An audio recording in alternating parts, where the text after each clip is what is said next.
വളരെ മോശമായ ഒരു രാഷ്ട്രീയ പ്രവണത അവർ കാണിക്കുന്നുണ്ട്. ഈ സ്റ്റേറ്റിലെമ്പാടും നടക്കുന്ന ഡീൽ, ആ ഡീല് മൂവാറ്റുപുഴയിലും വിസിബിളും അപ്പാരൻറ്റുമാണ്. പക്ഷേ ഞങ്ങൾ അതിൻ്റെ ഇത് ഭയപ്പെടുന്നില്ല. ഈ ഡീലിന് പോകുമ്പോൾ യഥാർത്ഥത്തിൽ നഷ്ടം സംഭവിക്കാൻ പോകുന്നത് LDFനായിരിക്കും, CPMനായിരിക്കും എന്ന കാര്യത്തിൽ സംശയം വേണം. ഇതാണ്. മൂവാറ്റുപുഴയിലും ഒരു ഡീലുണ്ടെന്ന് പറഞ്ഞാൽ 2020 ഇവിടെ മത്സരിക്കുന്നു. സാമുദായികമായിട്ടുള്ള ചില ഇക്വേഷൻസ് ആ സ്ഥാനാർത്ഥി നിർണയത്തിൽ പ്രകടമാണ്. അതാണോ താങ്കൾ ഉദ്ദേശിച്ചത്? അല്ല, ഇവിടെ എന്നോട് വളരെ നേരത്തെ ഈ സ്ഥാനാർത്ഥി ചിത്രം ഇവോൾവ് ചെയ്യുന്നതിന് മുമ്പ് വളരെ പ്രധാനപ്പെട്ട ഒരാൾ എന്നോട് പറഞ്ഞിരുന്നു, മോനെ നീ സൂക്ഷിക്കണം, കാരണം ടാർഗറ്റ് ചെയ്തുള്ളൊരു മൂവ് അവിടെ ഷേപ്പ് ചെയ്യുന്നുണ്ട്. എന്നിട്ട് അവർ പറഞ്ഞു BJPക്ക് അവിടെ സ്ഥാനാർത്ഥി ഉണ്ടാകില്ല. ഞാൻ ആദ്യം വിചാരിച്ചു ഇതെന്താ ഈ പറയുന്നത്, അങ്ങനെ വരില്ല. അത് 2020 BJPയുടെ ഭാഗമാവുന്നതിന് 1-2 ദിവസം മുമ്പാണ് എന്നോടിത് പറയുന്നത്. BJPക്ക് അവിടെ സ്ഥാനാർത്ഥി ഉണ്ടാകും. മൂവാറ്റുപുഴയിലെ UDF സ്ഥാനാർത്ഥിയും സിറ്റിംഗ് MLAയുമായ മാത്യു കുഴൽനാടൻ നമുക്കൊപ്പം ചേരുന്നു. എന്താണ് മൂവാറ്റുപുഴയിലെ പ്രധാനപ്പെട്ട തെരഞ്ഞെടുപ്പ് വിഷയം? മൂവാറ്റുപുഴയിലെ തെരഞ്ഞെടുപ്പ് വിഷയം, ഞങ്ങൾ കഴിഞ്ഞ തെരഞ്ഞെടുപ്പിൽ ഞാൻ മത്സരിച്ചപ്പോൾ ജനങ്ങളോട് പറഞ്ഞൊരു വാഗ്ദാനം, കൂടുതൽ മികച്ച മൂവാറ്റുപുഴ എന്നതാണ് എൻ്റെ ടാഗ് ലൈനായിരുന്നു. അപ്പോൾ ഞാൻ സ്വാഭാവികമായിട്ടും ഞാൻ എൻ്റെ വാഗ്ദാനത്തോട് നീതി പുലർത്താൻ കഴിഞ്ഞോ, ഞാൻ അതിനുവേണ്ടി പരിശ്രമിച്ചോ, അതിന് റിസൾട്ട് ഉണ്ടായോ എന്നതാണ് എൻ്റെ ഭാഗത്ത് നിന്ന് കൊണ്ടുവരുന്ന കാര്യം. അപ്പോൾ കൂടുതൽ മികച്ച മൂവാറ്റുപുഴ എന്ന് പറയുമ്പോൾ നഗരം 20 വർഷത്തിലേറെയായി കാത്തിരിക്കുന്ന, കൊതിക്കുന്ന, പരിശ്രമിക്കുന്ന, ഇതുവരെ നടക്കാതിരുന്ന ഈ നഗര റോഡ് വികസനം, നിങ്ങളിപ്പോൾ അതിലാണല്ലോ വന്നത്. അപ്പോൾ അത് പൂർത്തിയാക്കാൻ കഴിഞ്ഞത്, കാലങ്ങളായി മുടിഞ്ഞു കിടന്നിരുന്ന KSRTC സ്റ്റാൻഡ് അതിൻ്റെ പണി പൂർത്തീകരിച്ച് ഇത് ചെയ്യാൻ കഴിഞ്ഞത്, നഗരത്തിന് ആദ്യമായൊരു ബൈപ്പാസിന് വേണ്ടിയിട്ടുള്ള മുറിക്കൽ ബൈപ്പാസിൻ്റെ പണി ഏതാണ്ട് സ്റ്റാർട്ടിംഗ് സ്റ്റേജിലെത്തിക്കാൻ, ടെൻഡർ എല്ലാം പൂർത്തീകരിച്ച് സ്റ്റാർട്ടിംഗ് സ്റ്റേജിലെത്തിക്കാൻ കഴിഞ്ഞത്, കേരളത്തിലെ തന്നെ ഏറ്റവും മികച്ച ഒരു സ്റ്റേഡിയത്തിൻ്റെ എല്ലാ ഫെസിലിറ്റീസും ഉള്ള, സ്റ്റേഡിയം എന്ന് പറയുന്നത് തെറ്റാണ്, ഒരു കോംപ്രിഹെൻസീവ് സ്പോർട്സ് ഫെസിലിറ്റി, അതിൻ്റെ പണി പൂർത്തീകരണത്തിലേക്ക് എത്തുന്ന, അല്ലെങ്കിൽ അത് പുരോഗമിക്കുന്നത്. അപ്പോൾ അങ്ങനെ വരുമ്പോൾ മൂവാറ്റുപുഴയ്ക്ക് വിസിബിളായിട്ടുള്ള മാറ്റം, ഈ 5 വർഷം മുമ്പ് മൂവാറ്റുപുഴയിൽ വന്ന ആരും ഇന്ന് വരുമ്പോൾ മൂവാറ്റുപുഴയ്ക്ക് മാറ്റം ഉണ്ടായില്ല, മൂവാറ്റുപുഴ മെച്ചപ്പെട്ടില്ല എന്ന് പറയില്ല. ഇതാണ് ഞങ്ങളുടെ പോസിറ്റീവ് അജണ്ട. പക്ഷേ മറ്റൊരു രാഷ്ട്രീയ ഡിസ്കഷൻ എന്ന് പറയുന്നത്, ഇടതുപക്ഷ ജനാധിപത്യ മുന്നണി അൺഫോർച്ചുനേറ്റ്ലി എന്തു വില കൊടുത്തും തോൽപ്പിക്കുന്നതിന് വേണ്ടി വർഗീയ ശക്തികളെ കൂട്ടുപിടിച്ചും ധ്രുവീകരണ രാഷ്ട്രീയത്തെ ലക്ഷ്യമിട്ടും വളരെ മോശമായ ഒരു രാഷ്ട്രീയ പ്രവണത അവർ കാണിക്കുന്നുണ്ട്. ഈ സ്റ്റേറ്റിലെമ്പാടും നടക്കുന്ന ഡീൽ, ആ ഡീല് മൂവാറ്റുപുഴയിലും വിസിബിളും അപ്പാരൻറ്റുമാണ്. പക്ഷേ ഞങ്ങൾ അതിൻ്റെ ഇത് ഭയപ്പെടുന്നില്ല.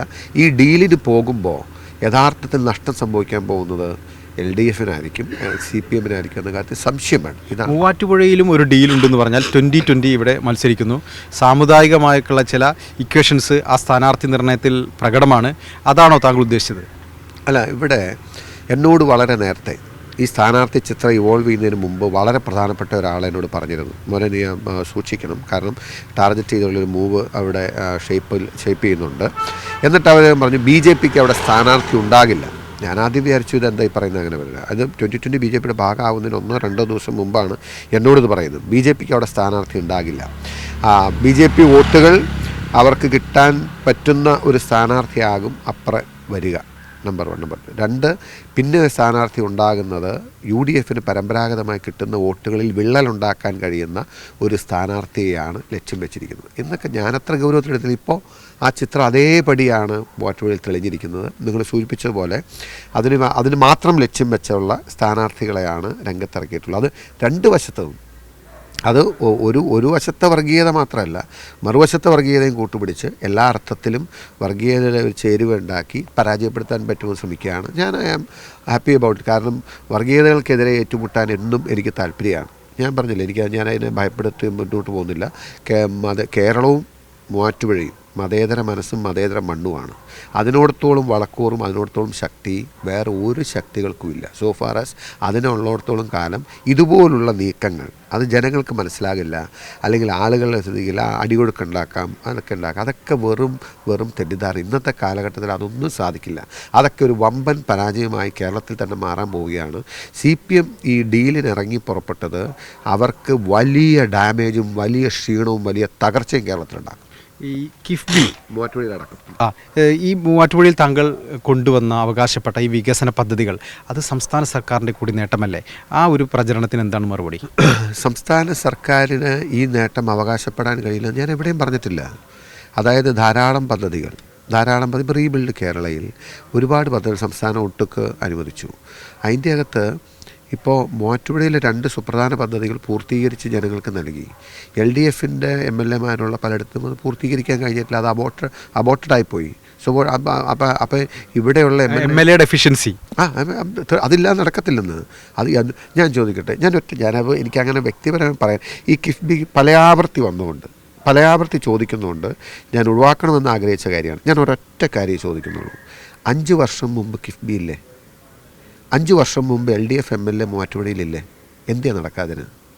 ഈ ഒരൊറ്റ മറുപടി പറഞ്ഞാൽ ഞാൻ എൻ്റെ അവകാശവാദം മുഴുവൻ പിൻവലിക്കും. ഒരു MLA എന്നുള്ള അർത്ഥത്തിൽ താങ്കളുടെ ജോലി നന്നായി ചെയ്തു എന്നും വികസന പദ്ധതികൾ സംസ്ഥാന സർക്കാരോ വേറെ ഏത് ഏജൻസി ആവട്ടെ ഈ മൂവാറ്റുപുഴയിലേക്ക് നിശ്ചയിച്ചത് കൃത്യമായി താങ്കൾ നടപ്പാക്കി, അതാണ് താങ്കളുടെ അവകാശവാദം?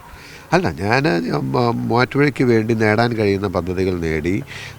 ഉണ്ടായിരുന്ന പദ്ധതികൾ ഏറ്റവും എഫക്റ്റീവായും എഫിഷ്യൻ്റായും ഏറ്റവും ശാസ്ത്രീയമായും ഏറ്റവും ആധുനികമായും മോഡേണൈസ് ചെയ്തും ഞാനത് എക്സിക്യൂട്ട് ചെയ്തിട്ടുണ്ട്. അതിൽ I am very confident. I have done my job. I did my homework. I did my job well. അത് കഴിഞ്ഞ ശേഷമാണ് ഞാൻ ജനങ്ങളെ അഭിമുഖീകരിക്കുന്നത്. എനിക്ക് വളരെ കോൺഫിഡൻ്റായി ആത്മവിശ്വാസത്തോടുകൂടി ജനങ്ങളുടെ മുമ്പിലേക്ക് ചെല്ലാം.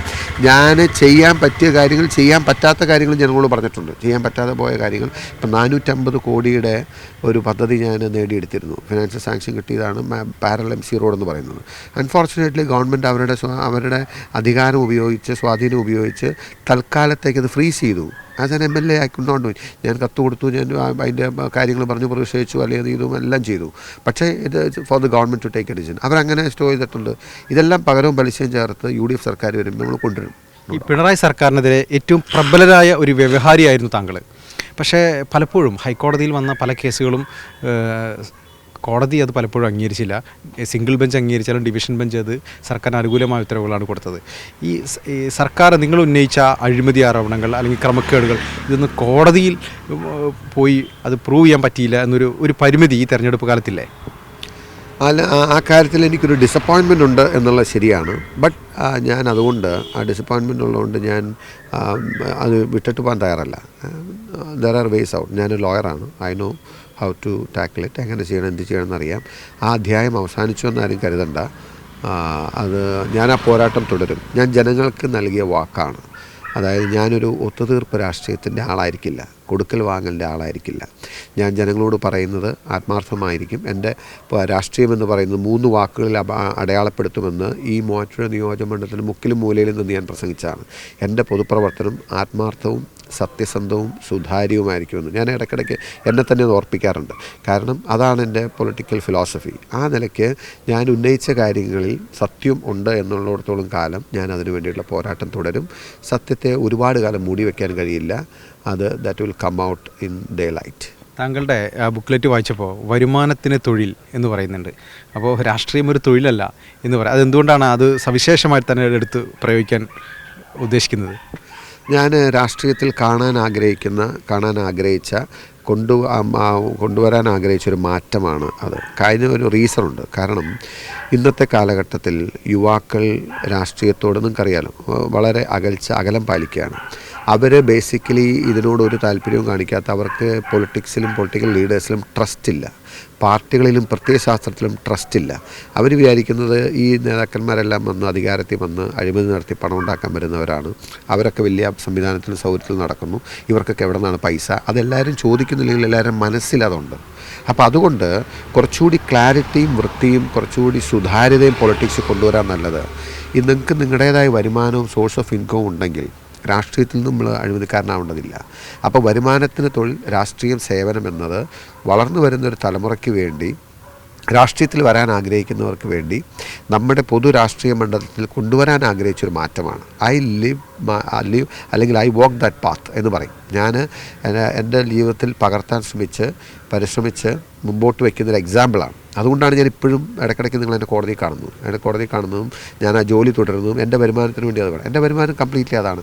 MLA എന്ന നിലയിൽ എനിക്ക് കിട്ടിയ പണം മുഴുവൻ ഞാൻ ഇവിടുത്തെ നിർധനരായ ആളുകൾക്കും രോഗികൾക്കുമായി കൊടുത്തു. ഞാൻ 1 രൂപയും ഞാൻ എൻ്റെ അക്കൗണ്ട് എടുത്തില്ല. അക്കൗണ്ട് തന്നെ ഓപ്പണായിട്ട് ട്രാൻസ്പെറൻ്റായിട്ട് ഞാൻ ഇത് ചെയ്ത് ഡയാലിസിസ് പേഷ്യൻസിനെല്ലാം കൊടുത്തു. അപ്പോൾ ഞാൻ പൈസ എടുക്കേണ്ട ഒരു ദൈവം സഹായിച്ച് എനിക്ക് അതിൻ്റെ ആവശ്യം വന്നില്ല. അപ്പോൾ അതൊരു മെസ്സേജാണ്. അല്ലെങ്കിൽ അതൊരു ഫ്യൂച്ചറിലേക്കുള്ള ഒരു കോഴ്സ് കറക്ഷന് വേണ്ടിയിട്ടുള്ള ഒരു അറ്റംപ്റ്റാണ്, പരിശ്രമമാണ്. അതിനെയും ഇവർ ആക്ഷേപിക്കുന്നു എന്ന് പറഞ്ഞാൽ ഇവിടെ വിലയിരുത്തട്ടെ. UDF കാര്യങ്ങളൊക്കെ ഭദ്രമാണ്, പ്രത്യേകിച്ച് കോൺഗ്രസ്സിൽ. കാരണം സീറ്റ് പ്രതീക്ഷിച്ചിരുന്ന ആളുകളുണ്ട്. അവരെല്ലാം മാത്യു കുഴൽനാടിന് പിറകിൽ ഒറ്റക്കെട്ടായിട്ടുണ്ടോ? പിന്നെ എനിക്ക് ഈ തെരഞ്ഞെടുപ്പിലുള്ള എൻ്റെ ഏറ്റവും വലിയ കോൺഫിഡൻസിലൊന്ന് പാർട്ടിയിലുള്ള ഐക്യമാണ്. പാർട്ടിയിൽ UDFിലുമുള്ള ഐക്യമാണ്. നല്ല മികച്ച ഐക്യത്തിലും സ്നേഹത്തിലും ആത്മാർത്ഥതയിലുമാണ് ഞങ്ങൾ മുമ്പോട്ട് പോകുന്നത്. തീർച്ചയായിട്ടും ജോസഫ് വാഴക്കിന് സീറ്റ് കിട്ടാത്തത് ഒരു ചെറിയൊരു വിഷമമുള്ള ധാരാളം പ്രവർത്തകർ ഇവിടെയുണ്ട്. കാരണം അദ്ദേഹം ഇവിടെ MLA ആയിരുന്ന ആളാണ്, ദീർഘകാലം ഇവിടെ പ്രവർത്തിച്ചാണ്, അദ്ദേഹത്തോട് അടുപ്പവും സ്നേഹമുള്ളവരുണ്ട്. എന്നാൽ അവരൊക്കെ ഈ തെരഞ്ഞെടുപ്പുമായി ബന്ധപ്പെട്ട് അതിൻ്റെ അകത്തൊന്നും ഒരു ശതമാനം പോലും അതിൻ്റെ അകത്തൊരു കുറവ് വരുത്തിയിട്ടില്ല. ഞങ്ങൾ ഒറ്റക്കെട്ടായിട്ടാണ് പോകുന്നത്. Thank you.